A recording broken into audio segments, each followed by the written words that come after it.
오늘 저는 그 온전한 성숙을 향하여라는 제목으로 말씀을 나누고 싶습니다. 지금까지 살펴보았던 다니엘은 10대의 조국이 멸망을 당했죠. 바벨론의 포로로 끌려갔습니다. 얼마나 그 인생이 험한 인생이 될지 눈에 불을 보듯 뻔하죠. 조국이 아니라 끌려간 그곳에서 노예로 살아갈 것인데 하나님의 은혜로 다니엘은 궁궐에 들어가서 삽니다. 그리고 그가 바벨론 제국 때 끌려가서 이제 80여사가 되었는데 바벨론 제국이 멸망을 받고 메대와 바사 제국, 바사 그러면은 일반사에서는 페르시아라고 그러죠. 메대와 페르시아 제국으로 바뀌어집니다. 근데 이 긴 시간 동안에 다니엘은 변함이 없습니다. 요동함도 없었고요. 흔들림도 없었고 수많은 사건을 겪었지만은 전혀 요동함 없이 어쩌면 저렇게 신앙이 흔들림 없이 성숙해 갈 수 있을까? 정말 많은 사건들이 있었는데 그럼에도 불구하고 온전한 성숙을 이루 나가는 다니엘의 모습을 봅니다. 저는 우리가 어떻게 하면은 이처럼 다니엘처럼 이렇게 신앙에 성숙해 갈 수 있을까? 우리 가운데 만약에 다니엘 이분이 계셨다면은 다들 어떤 반응을 보이겠습니까? 우러러 볼 수 있겠죠. 나도 이분의 신앙을 닮아갔으면 좋겠다. 고견을 좀 듣고 싶어서 옆에서 줄 서서 만나려고 그렇게 할 겁니다. 이분은 어떻게 이렇게 영적인 성숙을 이룰 수가 있었겠습니까? 오늘 읽었던 이 말씀 속에 다니엘이 어떻게 살아왔는지를 보여주고 있죠. 다니엘 9장 1, 2절 말씀을 보면 메대 족속 아하수에로의 아들 다리오가 갈대아 나라 왕으로 세움을 받던 첫 해, 그러니까 메대와 페르시아 제국의 1대 왕입니다. 다리오 왕이 그 통치 원년에 나 다니엘이 책을 통해 여호와께서 말씀으로 선지자 예레미야에게 알려주신 그 연수를 깨달았나니 곧 예루살렘의 황폐함이 70년 만에 그치리라 하신 것이니라. 이때 굉장히 과도기였죠. 제국이 하나 멸망을 받고 한 제국이 일어서고 그래서 아주 어수선한 그러한 전국이었을 겁니다. 이제 다리오 왕이 일대 왕으로 세워졌죠. 이때 다니엘의 모습은 어떤 모습으로 나타나냐 하면은 다니엘이 책을 통해 여호와의 말씀으로 선지자 예레미야에게 알려주신 연수를 깨달았나니, 여기서 말하는 책은 하나님의 말씀을 기록한, 즉 예레미야가 하나님으로부터 받은 말씀을 기록한 두루마리를 말합니다. 그 책을 다니엘이 읽고 묵상하고 있는 모습을 보여주고 있죠. 즉 다니엘은 평화의 시기에나 어수선한 전국에나 변함 없이 그는 하나님의 말씀을 읽고 묵상을 하는 사람이었다라고 하는 것입니다. 이게 별거 아닌 것 같은데 이게 전부라고 할 수가 있습니다. 하나님의 말씀을 어떤 시대에나 변함없이 말씀을 읽고 묵상하는 사람. 평상시에는요, 말씀을 잘 묵상을 할 수가 있습니다. 여러분, 성경을 가지고 할 수 있는 것이 5가지가 있습니다. 뭐가 있겠습니까? 성경을 가지고 할 수 있는 것 5가지. 첫 번째 뭐겠습니까? 초신자가 교회에 들어오면 제일 먼저 할 수 있는 것, 자신도 모르게 할 수 있는 게 있죠. 그게 뭡니까? 듣기입니다. 듣기. 자, 이 조금 듣다가 보면은 믿음이 조금씩 자라나기 시작을 하죠. 그러면은 뭘 할 것 같습니까? 집에 가셔서 성경책을 펼쳐서 읽기 시작합니다. 그래서 듣기에서 시작을 하던 분이 조금 더 성숙을 하면요, 읽기 시작을 합니다. 읽다가 보면 이거 앞에 읽었던 말씀과 이게 같은 말씀인데 조금 내용이 다르네? 그러면서 찾아보기 시작을 하죠. 뭘 하는 겁니까? 연구하기를 합니다. 그래서 창세기 읽었던 말씀과 요한계시록 읽었던 말씀, 요한계시록에 읽었던 말씀이 에스겔서에도 나오네? 그러면서 또 찾아서 읽어보는 거죠. 이게 바로 연구하는 겁니다. 그러면서 그 다음 더 성숙하면 할 수 있는 게 뭐냐면은 암송하기입니다. 이 말씀을 성경책을 보지 않아도 막 그냥 내 마음 속에서 없어도 그냥 이렇게 입에서 나올 수 있도록. 그래서 여러분 말씀을요 많이 외우시기 바랍니다. 내년에 마태복음 1장을 한번 암송해 볼까? 우리 성도님들. 아브라함과 다윗의 자손 예수 그리스도의 족보라. 아브라함이 이삭을 낳고 이삭은 야곱을 낳고 야곱은 유다와 그의 형제는 유다는 다말에서 벨에서 세라를 낳고 벨에서는 헤스론을 낳고 헤스론은 람을 낳고 람은 아미나답을 낳고 아미나답은 나손을 낳고 나손은 살므온에게서 보아스를 낳고 보아스는 룻에게서 오벳을 낳고 오벳은 이새를 낳고 이새는 다윗 왕을 낳은 다윗은 우리아의 아내에게서 솔로몬을 낳고 아닙니다. 말씀을 암송하는 정도까지 간 성도는요 무서운 사람입니다. 왜냐하면 성숙을 계속해 간 거거든요. 듣고 읽고 연구하고 그 다음에 이건 내 가슴 속에 새겨야 되겠다. 그래서 암송까지 하는 성도, 정말 말씀을 사모하는 사람이고요. 제일 무서운 사람이 누굽니까? 다섯 번째로 성경 가지고 할 수 있는 거 다섯 번째가 묵상입니다. 그래서 복 있는 사람은 악인의 꾀를 죄인의 길에 오만한 자의 자리에 앉지 아니하고 여호와의 말씀을 즐거워하여 그 말씀을 주야로 묵상하는도다. 묵상은요 평생 해 나가야 됩니다. 그래서 이 묵상하는 자가 복이 있다라고 말씀을 하셨죠. 그리고 이 묵상을 하는 성도는요 말씀에 의해서 움직이는 사람입니다. 말씀에 의해서 제재를 받기도 하고요. 하나님 말씀이 이건 하지 말라고 그러셨는데 그걸 하면 양심의 가책을 받아서 견딜 수가 없는 거죠. 그래서 하나님의 말씀을 늘 묵상하는 거. 자, 우리가 성경 가지고 할 수 있는 거 다섯 가지. 첫 번째 뭐가 있습니까?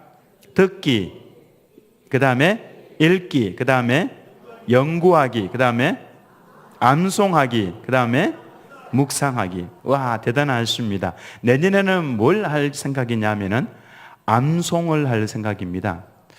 저한테는 여러분들이 목사님 저는 정말 못합니다. 제가 신방 가서 한번 말씀드리니까 목사님 저는 다른 거는 다 해도 암송은 못합니다 라고 하는 분이 계셨어요. 제가 그분 기어이 암송하게 할 겁니다. 암송하는 방법을 제가 들을 테니까 그냥 마음의 문만 조금 열고 목사님 제가 하겠습니다 그러면은 핸드폰만 조금 작동시킬 수 있는 분이라면 할 수 있습니다. 제가 이거를 준비를 해서 다 암송을 할 수 있도록 한번 도와드리도록 그렇게 하겠습니다. 평상시에는 그래서 성경을 읽고 듣고 묵상도 잘 하는데 어떤 어려운 문제에 딱 부딪히게 되면은 사실 그때가 정말 말씀이 필요한 시점이거든요. 근데 그때 말씀의 영향을 잘 받지 못하는, 마음이 안 좋아서 잘 받지 못하는 그런 모습을 볼 때가 있습니다. 진짜 말씀의 능력이 필요할 때가 딱 그때입니다. 힘들고 지쳤고 좌절해 있는 그 상태에서 하나님 말씀을 딱 펼쳐놓고 묵상을 하면서 거기에서 힘을 얻어야 되는데 자꾸 여기에 차야 되는 거 저기 있잖아. 또 전보러 가고 막 그렇게 한다고요. 그래서는 안 되는 겁니다. 다니엘은 10대 때부터 변함이 없었습니다. 이게 바로 그가 흔들리지 않고 계속해서 성숙할 수 있었던 비결입니다. 다니엘의 삶을 보면요, 악인의 모습은요 막 바람에 나는 겨와 같죠. 나 의인의 모습은 뿌리를 샘물가에 깊이 박고 흔들리지 않는 정적인 모습을 딱 보여줍니다. 다니엘의 모습이 딱 그랬습니다. 그가 말씀을 늘 읽고 묵상을 하다가 깨달은 것이 무엇입니까? 22절 말씀 하반절에 보면은 곧 예루살렘의 황폐함이 70년 만에 그치리라 하신 것이라. 그러니까 바벨론의 포로로 끌려왔는데 나라가 멸망을 받았죠. 나라가 꼴이 말이 아니었습니다. 다 잡혀가고 거기에는 아주 비천한 사람들만 좀 남아 있는데 그들 속에서도 막 정변이 일어나서 서로 죽이고 신고하고 막 이런 일들이 있었죠. 이스라엘이 나라가 참 비참했습니다. 그런데 그 비참함이 70년 만에 마칠 것이다라고 예언했던 예레미야의 그 말씀을 다니엘이 읽고 그걸 깨달았던 겁니다. 얼마나 감격스러웠겠습니까? 자, 다니엘이 10대에 왔는데요. 포로로 끌려왔는데 지금 이때가 80대입니다. 그러면은 70여 년이 다 찬 거죠. 그죠? 그러니까 이때가 다니엘의 이제 할아버지가 되어서 잘 거동도 좀 불편한 바로 요 때가 요 어간이 바로 바벨론에서 포로로 끌려간 그 나라에서 이스라엘로 돌아올 수 있는 그 시점에 딱 된 것이죠. 이거를 하나님께서는 묵상하고 있는 말씀을 묵상하는 다니엘로 하여금 깨닫게 해준 거죠. 소망이 생겼던 겁니다. 얼마나 감격스러웠겠습니까? 아, 이제 우리가 돌아갈 수 있겠구나. 하나님 말씀을 보면서 깨닫는 순간에 박수가 나오고요. 얼마나 기쁜지 모릅니다. 이거는 깨달아 보지 않은 사람은 잘 모릅니다. 갑자기 세상은 캄캄한데 빛이 보이는 겁니다. 박수를 치는 거죠. 야, 살았구나, 됐구나. 소망이 생겨지는 겁니다. 시편 119편 49절에서 50절 같이 읽습니다. 시작. 주의 종에게 하신 말씀을 기억하소서. 주께서 내게 소망을 가지게 하셨나이다. 이 말씀은 나의 고난 중에 위로라. 주의 말씀이 나를 살리셨기 때문이니이다. 내게 소망을 가지게 해주셨던 것, 그리고 고난 중에 위로가 되어주셨던 것, 나를 살려주었던 것, 그게 바로 하나님의 말씀인데 이거는 그때나 지금이나 똑같습니다. 좌절하거나 힘이 들거나 막 손이 힘이 무거워서 올리기도 힘들고 길이 보이지 않을 때 답은 어디에 있냐면은 다른 데 있는 것이 아니라 홀로 앉아서 주의 말씀을 읽는 바로 그 말씀 속에 있다라고 하는 것이죠. 그래서 이 말씀 묵상이요, 그렇게 우리의 삶에 힘이 되고 소망을 주고 살려줄 수 있는 말씀이 된다라고 하는 것입니다. 그런데 이 말씀을 깨닫고 난 다음에 다니엘이 했던 것이 있습니다. 3절 말씀 같이 읽습니다. 3절입니다. 시작.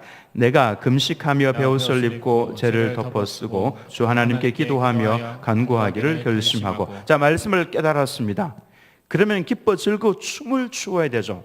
왜냐하면 우리 민족이 이제 돌아가게 생겼구나. 이거 깨달았는데 이제 때가 다 되었구나. 그때 다니엘이 했던 것은요, 기도하기를 결심했다라고 말씀을 합니다. 하나님 말씀을 깨닫는 거 굉장히 중요합니다만 그 말씀, 깨달은 말씀을요, 기도로 연결하는 것이 더 중요합니다. 그래서 말씀과 기도는요, 반드시 같이 가야 됩니다.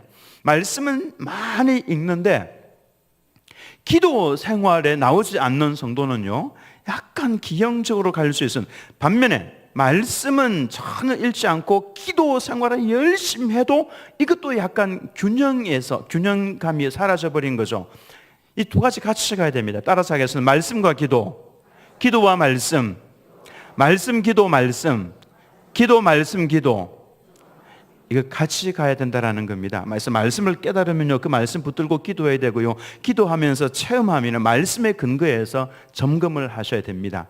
이게 같이 가야 되는 겁니다. 그래서 성도들의 정상적인 삶의 모습은요, 말씀을 사모하는 것이고 기도하는 자리에 나와서 같이 기도하는 겁니다. 이게 같이 있어야 신앙이 잘 균형적으로 자라갈 수가 있는 것이죠. 저는 여러분들이 하나님의 말씀을 사모하시고 또 기도하는 자리에 나오셔서 막 부르짖는 성도님들 되시기를 예수님의 이름으로 축원합니다. 다니엘이요, 사실은 얼마나 제가 만약에 다니엘 입장이었다면 막 발짝발짝 뛰어다니면서 소리 질러, 야, 모여라, 우리가 70년 만에 마칠 건데 때가 다 되었다. 이제 분명히 왕이 우리로 하여금 예루살렘으로 돌아가도록 해줄 건데, 하나님의 말씀, 계시의 말씀 이렇게 나와 있다고 그렇게 막 소리 지를 수 있는데 다니엘이 어떻게 합니까? 저는 여기에서 이 민족이, 대한민국이 살 수 있는 길도 여기에 있다라는 생각을 합니다.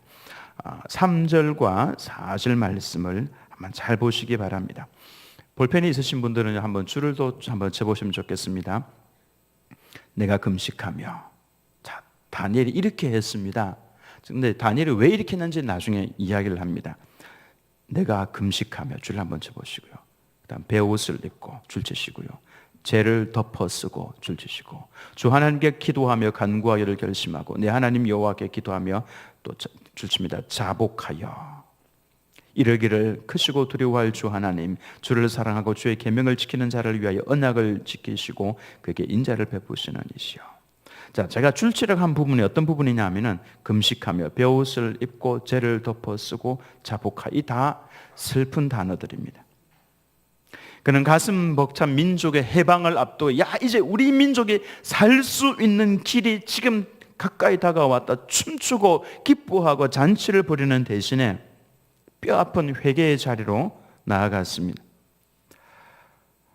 엎드려서 기도하는데 그 기도 내용도 슬픕니다. 5절 말씀을 보시면 우리는 이미 범죄하여 패역하며 행악하며 반역하여 주의 법도와 규례를 떠나싸우며.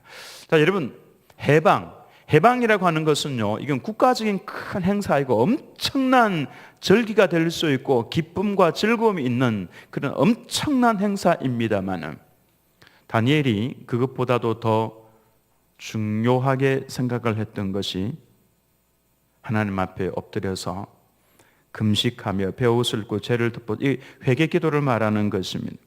여기에 다니엘의 위대함과 그리고 하나님의 마음을 정확하게 꿰뚫어 보고 있음이 여기에 있다고 볼 수가 있습니다. 또 회개 이야기냐고 할 수 있을지 모르지만 저는 이 말씀을 보면서 한 민족의 부흥보다도 한 민족의 회복보다도 한 민족이 일어서는 것보다 더 중요한 것이 회개라고 하는 것을 봅니다. 그래서 우리는 이것이 무엇을 의미하는 것이냐면 근본적인 원인을 치료하지 않으면 다른 드러나는 현상들은 아무런 쓸모가 없다라고 하는 겁니다. 지난주에 제가 어느 성도와 대화를 나누었습니다. 몸의 어느 부위가 아파서 병원을 갔는데 도무지 알아내지도 못하고 치료를 해도 치료가 안 되고 밤에 잠을 잘 수 없을 정도로 괴롭고 아프고 막 견딜 수가 없어 침도 맞고 해도 아무런 효과가 없었다고 합니다. 갈수록 더 심해져서 그래서 병원을 다시 한번 찾아갔는데 대상포진이라고 합니다. 대상포진. 대상포진 아시죠? 그게 고통이 굉장히 심합니다. 근데 왜 대상포진을 찾아내지 못했었냐면은 예방접종을 맞았기 때문에, 예방접종을 했기 때문에 자신에게는 대상포진이 안 올 줄 알고 있었는데, 그래서 늦게서야 대상포진이라는 것을 알고 또 의사 선생님에게 물었습니다. 근데 전 대상포진이 왜 온 겁니까? 그랬더니 의사 선생님이 면역력이 떨어져서 그렇습니다 라고 이야기를 해 주었습니다. 사실 우리가 다 알고 있는 상식이죠. 면역력이 떨어지면은 그 대상포진이 올 수가 있습니다. 아무리 치료를 한다고 하더라도, 이제 대상포진 그 부분을 치료를 한다고 하더라도 문제가 있습니다. 대상포진이 왔다는 것은요, 그 부분만 약해진 것이 아니라 몸의 모든 기능들이 다 약화되었다는 것을 의미하고, 이것은 곧 그 부분뿐만이 아니라 다른 부분에도 문제가 생겨서 앞으로 더 고통스러워질 수 있다라고 하는 그 원인, 근본적인 원인이 어딘가 있다라고 하는 것이죠. 그래서 제가 혹시 성도님 오랫동안 가슴 속에 품고 온 문제가 있습니까? 혹시 뭔가 막 눌리면서 살아온 것이 있습니까? 스트레스를 받고 마음이 힘이 드는데 그걸 그냥 마음속에 그대로 품고 살아온 어떤 그런 것이 있습니까? 그랬더니 막 울어요.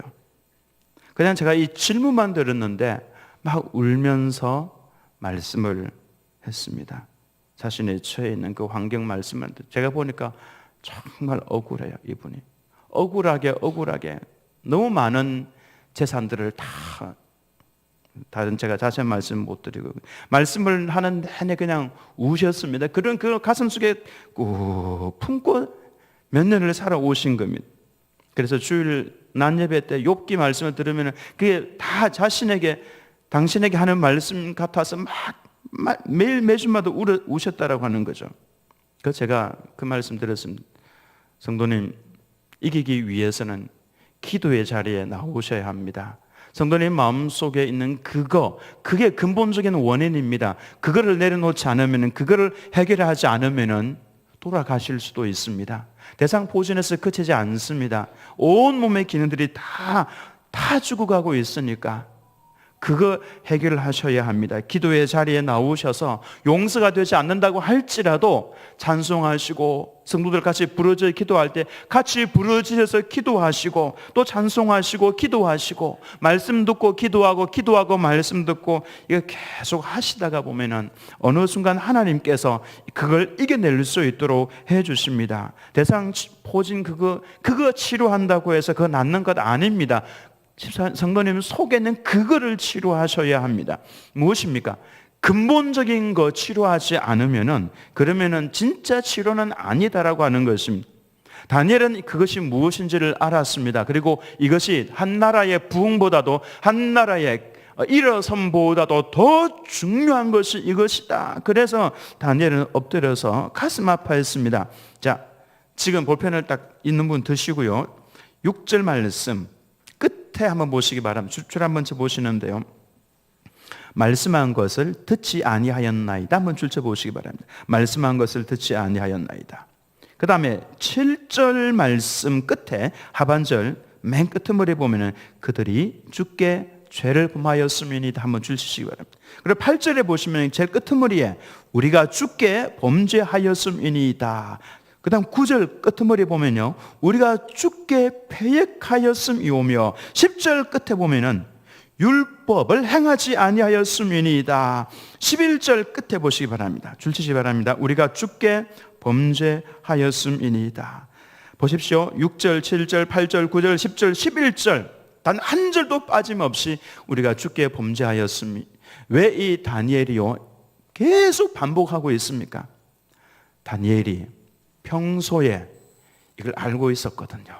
알고 있었는데 지도자 입장에 있으면서 이스라엘 백성들에게 이를 가르치고 회개하라고 이야기하고, 그래서 우리가 회개 운동이 일어나도록 해야 됨에도 불구하고 그걸 못했었거든요. 그러니까 다니엘이 엎드려가지고 계속 하나님, 이게 마음에 제일 걸렸던 부분입니다. 하나님 용서해 주십시오. 우리가 이렇게 했습니다. 13절 말씀 다 같이 한번 읽어봅니다. 시작. 모세의 율법에 기록된 대로 이 모든 재앙이 이미 우리에게 내려사오나 우리는 우리의 죄악을 떠나고 주의 진리를 깨달아 우리 하나님 여호와의 얼굴을 기쁘게 하지 아니하였나이다. 해야 되는데 못했다 그 말입니다. 여호와의 얼굴을 기쁘게 하지 못했습니다. 우리가 회개해야 되고, 우리가 죄악을 떠나야 되고, 진리를 깨달아서 맞추어서 살아야 되는데 그렇게 하지 못했습니다. 하나님 용서해 주십시오.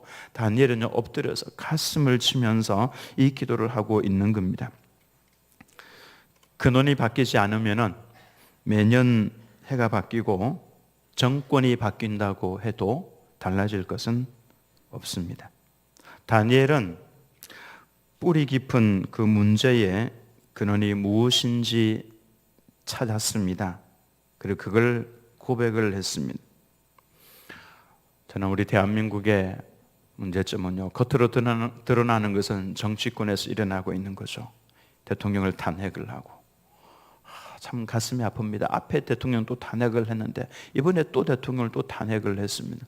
어떤 결론이 나올지는 잘 모르겠지만은 어쨌든 겉으로 드러나는 현상들을 보면은 가슴이 많이 아픕니다만은, 우리가 다니엘의 심정을 가지고 대한민국을 보시고, 교회를 보시고, 목사들을 보시고, 우리 장로님들을 보시고, 여러분 자신들을 한번 보시기 바랍니다.